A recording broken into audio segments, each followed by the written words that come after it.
दोपहर का 1 बज चुके हैं और इस वक्त हम बड़ी कवरेज लेकर के और बड़ी बहस लेकर के यहां से हाजिर हैं।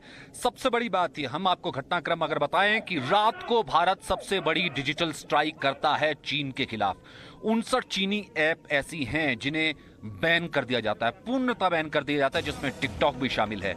और उसके बाद आज उसका असर जमीन पर नजर आने लगा है। टिकटॉक जहां सफाई दे रहा है, वहीं गूगल प्ले स्टोर ने इस ऐप को डिलीट कर दिया है। जी हां, गूगल प्ले स्टोर ने ऐप को डिलीट कर दिया, अब आप डाउनलोड नहीं कर सकते हैं। एप्पल प्ले स्टोर ने इस ऐप को डिलीट कर दिया, अब आप डाउनलोड नहीं कर सकते हैं। तो ये दो बड़ी अंतर्राष्ट्रीय कंपनियों ने भारत के इस बैन का कहीं ना कहीं साथ दिया है, भारत की इस डिजिटल स्ट्राइक का साथ दिया है। लेकिन बात यहां पर तब उठती है जब प्रधानमंत्री का संबोधन कुछ ही देर बाद होना है। लेकिन उससे पहले बहुत से ऐसे नेता हैं जो कहीं ना कहीं दर्द होना चाहिए चीनी कंपनियों को, दर्द होना चाहिए चीनी अर्थव्यवस्था से जुड़े जानकारों को, लेकिन दर्द हो रहा है उन्हें, भले वो कपिल सिब्बल हो, भले संजय निरुपम हो। वो तो यहां तक कह रहे हैं कि देखिए क्यों बंद किया गया, ये तो सस्ता मनोरंजन का साधन था। कह रहे हैं कि इससे बहुत लोग बेरोजगार हो जाएंगे। यानी कि अंतर्राष्ट्रीय कंपनियां भारत का साथ दें, एप्पल जैसी कंपनी भारत का साथ दे और जो भारत जो कहे उसके साथ चले, लेकिन घर में भारत का साथ नहीं दिया जा रहा। तो चीनी कंपनियों के साथ ये कैसी साझेदारी है। वहीं दूसरी बड़ी खबर का रुख करते हैं, वो ये कि अमित शाह ने भी ट्वीट किया है। जैसा कि मैंने आपको कहा कि कुछ ही देर बाद देश के नाम संबोधन करेंगे प्रधानमंत्री, और इसमें सीमा विवाद को लेकर के कुछ बड़ी बात हो सकती है, ये देखने की बात होगी। और साथ ही साथ ये देखना होगा कि किस तरह की जो बातें, क्योंकि लॉकडाउन के बाद अनलॉक 2.0 में जो है भारत जा रहा है, उसको लेकर के कोई बड़ी अनाउंसमेंट हो सकती है, तमाम चीजें हो सकती हैं, उस पर भी नजर रहेगी। हमारे साथ इस वक्त भारतीय जनता पार्टी की वजह से उनको शास्त्री मौजूद है, हमारे साथ मौजूद है अनुराग भदौरिया, और हमारे साथ इस वक्त साइबर एक्सपर्ट भी मौजूद हैं, और साथ ही साथ रविंद्र कुमार भी मौजूद हैं। रविंद्र, सबसे पहले तो ये कि भारत की इंफॉर्मेशन बाहर क्यों देते हो, फेसबुक को बुलाओ, भारत की इंफॉर्मेशन बाहर क्यों देते हो, इन ऐप्स को करो। और जब डिजिटल स्ट्राइक की जाती, चीनी कंपनियों को दर्द होना चाहिए ना, यहां के नेताओं को क्यों दर्द हो रहा है? बिल्कुल सचिन, ये वही नेता है जो आरोग्य सेतु पर सवाल उठा रहे थे कि इससे सरकार लोगों के घरों में घुस रही है, उनका डाटा अपने पास ले रही है, और इस पर कई तरह के सवाल उठाए थे। आपको याद होगा, आधार को लेकर भी यही सब नेता कई तरह के सवाल उठाते हैं। लेकिन जब टिकटॉक को बैन किया जाता है, 59 ऐप को बैन किया जाता है, तो यही चीनी कंपनियों के पक्ष में दिख रहा है। तो कहीं ना कहीं जो बार बार हो रहा था कि इनका क्या भारत के साथ है या दिल दिमाग सब कुछ चीन के साथ हो गया है, जिस तरह से कई तरह के आरोप इन नेताओं के ऊपर लगे थे। और सचिन, ये भी जो कहा जा रहा है कि पीएम केयर फंड में टिकटॉक ने 30 करोड़ रुपया दिया था, तो ये कोई नरेंद्र मोदी परिवार के किसी फंड को नहीं दिया था, फाउंडेशन को नहीं दिया था, ना ही बीजेपी के किसी फाउंडेशन को दिया था। ये पीएम प्रधानमंत्री केयर फंड को दिया था, जो आपदा के लिए, महामारी के लिए एक स्पेशल तौर पर बनाया गया था, उस फंड में दिया था और सब ने दिया था। और कोई भी जो फैसला होता है वो पहले से उस पर असर नहीं होता है, जबकि जो भी फैसला लिया जाता है, कानून जो बनता है, वो आज से लागू होता है। और कल जब ये लागू हुआ है तो आज से वो कंपनियों पर, सारे ऐप पर बैन लग गया है और धीरे धीरे बैन लग रहा है। तो कहीं ना कहीं ये जो सवाल उठाया जा रहा है सरकार की नीयत पर, उनकी नीयत पर सवाल उठ रहा है कि आखिर वो किसके साथ है। क्या भारत के साथ है, जो 130 करोड़ हिंदुस्तानी कह रहे हैं कि चीनी सामान का बहिष्कार किया जाए, बाय बाय किया जाए, हिंदी चीनी बाय बाय किया जाए, उसके खिलाफ है, चीन के साथ है या किसके साथ है? दिल दिमाग मन कहाँ पर है उनका? ये जरूर सवाल उन नेताओं के ऊपर सवाल पूरा देशवासी पूछ रहा है, और यही सवाल उनके नेताओं को जवाब देना पड़ेगा देशवासी को कि आखिर वो इसके ऐप के बैन करने के खिलाफ क्यों है, सस्ते मनोरंजन की बात क्यों कर रहे हैं। बहुत से मनोरंजन के यहाँ साधन है हमारे पास, गीता है, उपदेश है, बहुत सी चीजें हैं, आप उसमें लगा सकते हैं, संस्कृति है, सनातन धर्म में बहुत सी चीजें हैं। लेकिन क्या टिकटॉक के बिना यहाँ के बेरोजगार हो जाएंगे लोग? मनोरंजन नहीं हो सकता। तो लोग है ना सर, जो चाइनीज एक्सपर्ट बनते थे रविंदर कुछ दिन पहले तक, और ये कहते थे चीन को अगर घेरना है तो इकोनॉमी से घेरना पड़ेगा, चीन को अगर घेरना है तो चीनी सामान का बहिष्कार करना पड़ेगा, चीन को अगर घेरना है तो तमाम तरीके का जो है चक्रव्यूह रचना पड़ेगा। तो अनुराग भदौरिया, जब चक्रव्यूह रचा जा रहा है, एप्पल जैसी कंपनी साथ देती है, गूगल प्ले स्टोर साथ देता है कि हाँ भारत को हक है जो वो चाहता है, और वो, लेकिन यहाँ के नेता साथ नहीं दे रहे। सर क्या प्रॉब्लम है, चीन के साथ क्यों? देखिए, मुझे एक चीज अभी तक समझ में नहीं आई, और मैं समझना चाह रहा हूं भारतीय जनता पार्टी से कि 2017 में जब आदरणीय नेताजी ने पार्लियामेंट में खड़े होकर बोला था कि चाइना पे भरोसा मत करो, चाइना धोखेबाज है, चाइना धोखा देता है, तो उस समय क्यों नहीं भारतीय जनता पार्टी के नेता की बात समझ में आई? अगर उसमें समझ जाते तो कम से कम हमारे 20 जवान शहीद तो आज नहीं होते ना। भाई, आज अच्छी बात है कि आप हमें उनको आर्थिक रूप से कमजोर करने की जरूरत है, और अच्छी बात है, होना भी चाहिए, लेकिन हमारी ताकत हमारी फील्ड पे भी रहनी चाहिए, और हमारे अपोजिशन की बात को भी ध्यान से सुनना चाहिए सरकार को। जब हमारा नुकसान होता है उसके बाद आप एक्शन लेते हैं तो क्या फायदा? भाई हमारे 20 जवान शहीद हुए, उसके पहले अगर 2017 में बात मान जाते हो, अपनी झप्पी ना करते, ना इतनी दोस्ती बढ़ाते, ना उनके साथ इतने रिश्ता होते। बोलिए ना, नहीं मेरी बात बोलिए ना, उनके भी 50 किए, भदौरिया साहब बोलिए ना, उनके भी 50 किए। हम कहते हैं उनके 200 मर जाए, 500 मर जाए, मेरे 20 जवान शहीद हुए ना, मेरी 20 फैमिली बर्बाद हुई ना, मैं उसकी बात कर रहा हूं। उनके आप 1000 मार डालो, मैं कहता हूं कि वो ठीक है, उनके 1000 मरे, लेकिन मैं पूछना चाहता हूं, जब आपको आगाह किया गया, जब आपको विपक्ष के नाते आदरणीय नेताजी ने, चूंकि वो रक्षा मंत्री रहे हैं, उनको इस बात का नॉलेज था, उन्होंने बताया था कि 1 किलोमीटर हमारे समय में ही घुस आया था, तो मैंने 4 किलोमीटर उसको वापस भेजा था। तो मैं ये जानना चाहता हूं कि भाई सरकार समझती क्यों नहीं है फिर? क्या भारतीय जनता पार्टी ये समझती है कि हम ही देश हैं क्या? देश शायद वो भूल चुकी है, देश राष्ट्र किसी भी पद, किसी भी दल, किसी व्यक्ति से बड़ा है, और उनको ये मानना पड़ेगा किसी दल, किसी व्यक्ति से बड़ा है। सिर्फ सत्ता पाने की राजनीति नहीं करनी है आपको, जनता के भले के लिए भी करनी है। ऑब्वियसली होना भी चाहिए, होना भी चाहिए। चाइना के हर वस्तु का बैन होना चाहिए। हमने तो पहले बोला है कि चाइना की आर्थिक रूप से साथ है ना सर, जो नहीं करेंगे तब तो साथ है ना सर, फिर इफ्बट क्यों होना सर? फिर इफ्बट क्यों करना? क्योंकि आप मानते नहीं हो। इफ्बट क्यों करना? आपने कहा 2017 में नसीहत दी थी, हम कहते हैं डीजल पेट्रोल की कीमत क्यों बढ़ा रहे हो? तो बढ़ाए जा रहे हैं, यहाँ सुसाइड पे सुसाइड बढ़ता जा रहा है देश के अंदर में। तो क्या प्रधानमंत्री की समझ में नहीं आ रहा? सर मैं कह रहा हूँ उन लोगों को कहिए ना, फिर समझाइए, वो जो सवाल खड़ा कर रहे हैं। अगर अनुराग भदौरिया साथ है, अनुराग भदौरिया इतने बड़े देशभक्त है, तो उन लोगों को भी तो समझाना चाहिए ना, विजय सोनकर शास्त्री सर। फिर इफ्बट नहीं होना चाहिए ना सर। अनुराग भदौरिया इस वक्त देश चाह रहा है, पूरी दुनिया देख रही है, तभी एप्पल भी दबाव में आया, गूगल भी दबाव में आया, उसने कर दिया। देखिए सचिन जी, एग्जैक्टली वही तो कह रहा हूं ना, देश का नुकसान होता है, इसलिए खड़े होइए ना विजय सोनकर शास्त्री जी। देखिए सचिन जी, भदौरिया जी को मैं करीब 1 सप्ताह से सुन रहा हूं, एक ही चीज, हमारे नेताजी, हमारे नेताजी, हमारे नेताजी। इनके जितने हैं, मैं समझता हूं कि मुलायम सिंह जी हमारे भी उनसे कम नहीं है, और आज वो उनके साथ जुड़े होंगे। पर मैं मुलायम सिंह जी को सन 80 से जानता हूं, बड़े करीब से जानता हूं, और कभी कभी तो दिन भर वो मेरे घर पर भी रहा कर।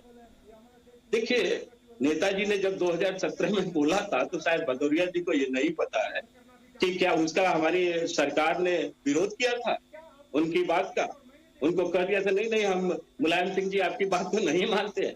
अरे भाई, अच्छी बातें वो कह रहे थे, चीन के खिलाफ बोल रहे थे, और हम लोग इस प्रकार की जितनी भी बातें थी सबका हम लोगों ने ऐसा नहीं कि उसकी अवमानना किया हो, पर सवाल आज जो है वो विषय पर आना चाहिए लोग। अनुराग जी 1 सेकंड सुन लीजिए ना, अनुराग जी ओवरलैप होती है, मैं खुद ले में खड़ा हूं, आवाज जाती नहीं। 1 सेकंड अनुराग सुन लीजिए, मैं आपको मौका दूंगा, मैं उसके बाद जाऊंगा, फिर वो आपको जो हमारे साइबर एक्सपर्ट समझा देंगे कि इसका मतलब क्या है।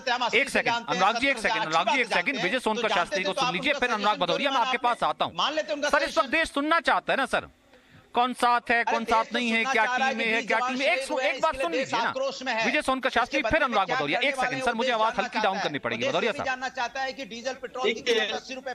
ये लोग हल्ला बोल पार्टी के लोग हैं, मैं क्या बताऊं। ये लोग किसी भी मुद्दे पर तो सीरियस हो जाए। अब आज सीरियस मुद्दा है सचिन जी, आप कहां से बोल रहे हैं, कहां से रिपोर्टिंग करें, इनको उसका अंदाज भी है। इस समय देश की संप्रभुता की बात हो रही है, देश की अखंडता की बात हो रही है, और देश की सामरिक सुरक्षा की बात हो रही है। इसको आप इसका सहयोग करनी चाहिए। इस पर तो किसी को विभिन्न मत का होना ही नहीं चाहिए। इस पर तो कहना चाहिए ये हम लोग देश के साथ खड़े हैं, हम लोग सरकार के साथ खड़े हैं। ऐसा हुआ था, हमारी पार्टी के लोगों ने भी, जब ऐसा संक्रमण काल आया था, तो हमारी पार्टी के लोग भी खड़े थे और कहते हैं हम देश के साथ खड़े हैं, हम सेना के साथ खड़े हैं। लेकिन इस प्रकार की बातें नहीं, टू दी पॉइंट बातें होनी चाहिए। आज अगर वो अच्छे सुझाव दे रहे हैं, हम उसका इज्जत करते हैं, और हमारे सरकार की तरफ से अच्छी जो कार्य हो रहे हैं उसका उनको भी सुझाव, उनको भी स्वागत करनी चाहिए। और जहां तक मोदी जी की बात है, तो वास्तव में इस समय देश को एक ऐसा नेतृत्व मिला है जो किसी भी प्रकार से कहीं से भी एक इंच भी। ठीक है, एक बार अनुराग जवाब दे दे, फिर उसके बाद प्रमोद जी मैं आपके पास आता हूँ।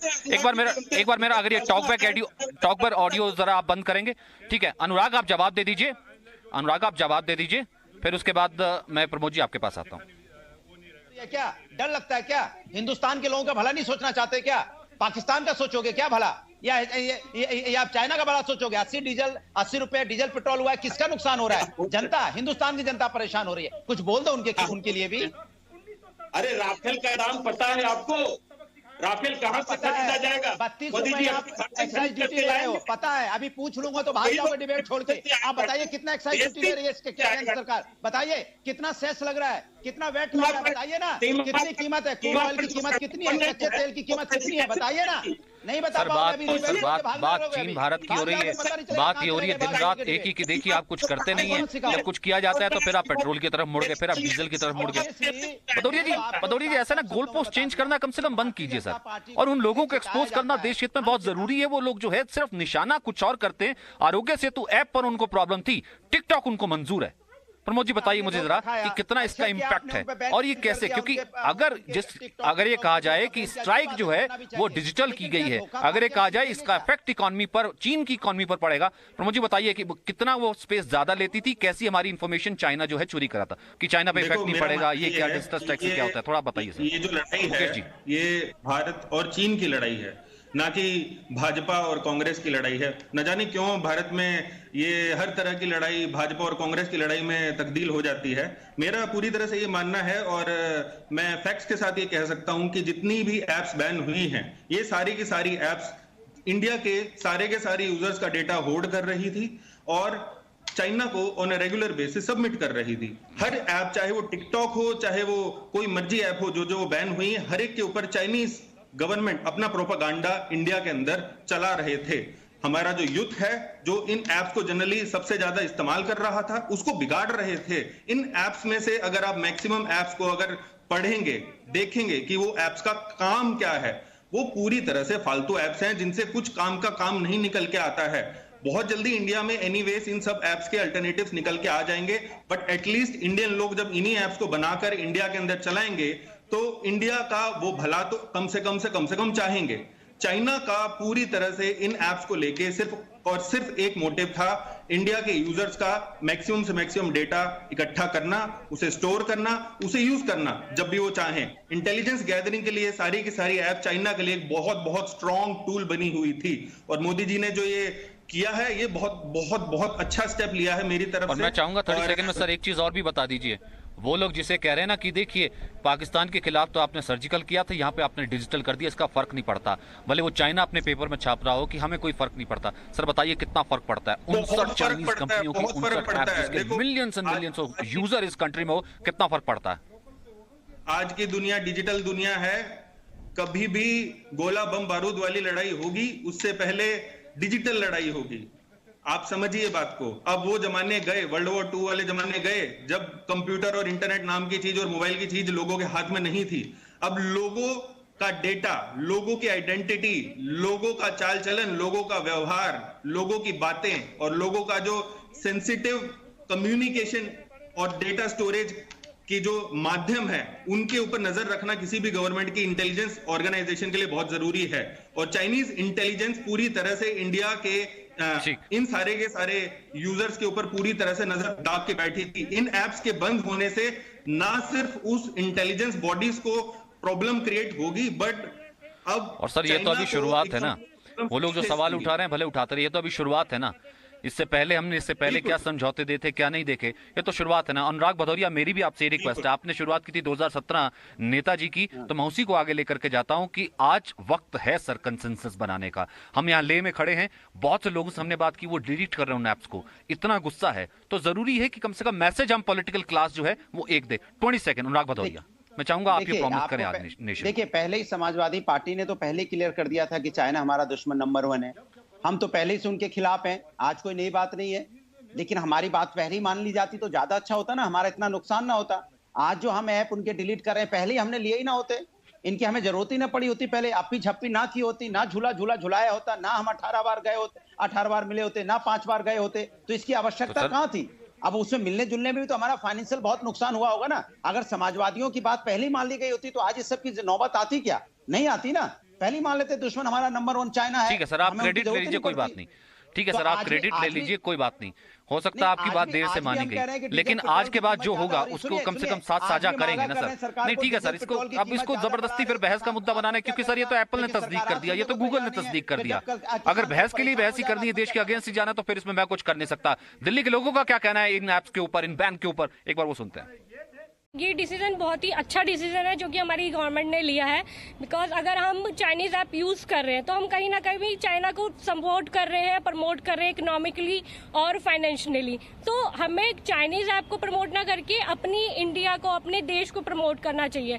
ये बहुत पहले लेना चाहिए था, जब चाइना इतने अटैक्स कर चुका है। उसके बाद एक स्ट्रॉन्ग डिसीजन लेने वाला इंसान है हमारी गवर्नमेंट में जिसने ये डिसीजन लिया। अमित शाह और मोदी जी ने बहुत अच्छा काम करा है ये बैन करके। ये कदम सही तो है, बट अगर वो इंस्टेंटली ऐसी ऐप जो अभी सबसे लेटेस्ट सारे जितनी भी यूथ है और जो भी हमारी कंट्री में सबसे ज़्यादा अभी फेमस ऐप है टिकटॉक, ठीक है, अगर गवर्नमेंट ऐसा कोई रूल लेती है कि उसको बैन करना है तो इंस्टेंटली उसके अगेंस्ट में उनको कोई एक न्यू ऐप लानी चाहिए जिससे, और यूथ अगर उसको बंद कर रहे हैं तो वो सेकंड ऐप को यूज करने के लिए वो एक्सेप्ट करें। मायूस तो बिल्कुल भी नहीं हूँ मैं, ऐसा नहीं है कि मैं मायूस हो गई बहुत, मैं खुश भी हूँ। थोड़ा सा हाँ है कि शायद बंद नहीं होना चाहिए था, लेकिन बहुत अच्छा हुआ कि बंद हो गया, क्योंकि इससे हमें बहुत, जो हमारी कंट्री है, जो हमारे बच्चे हैं जो यूज कर रहे हैं वो काफी ज्यादा मतलब पढ़ाई वढ़ाई छोड़ के वो सब टिकटॉक में ही लगे हुए हैं। मैं यूज करती थी लेकिन इतना नहीं कि मैं कंटिन्यूसली, लेकिन जो हमारे बच्चे हैं संडे के दिन पूरा दिन लगे हुए हैं टिकटॉक बनाने में,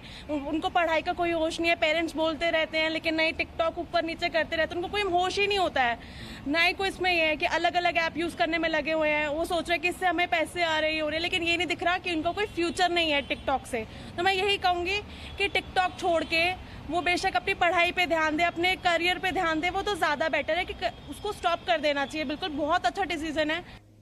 देखा, लोगों का मिक्स रिएक्शन है, लेकिन लोगों ने कहा है कि अगर देश की बात आती है सबसे पहले तो हम हैं, और हम लगातार कह रहे हैं ना कि ये तो एक स्ट्रेटजी का हिस्सा है। चीन के खिलाफ चक्रव्यूह बनाना बहुत जरूरी है। नजर रहेगी, देखिएगा जी न्यूज पर। प्रधानमंत्री जब संबोधित करते हैं लगातार हमारी खास कवरेज जारी रहेगी। छोटा सा ब्रेक।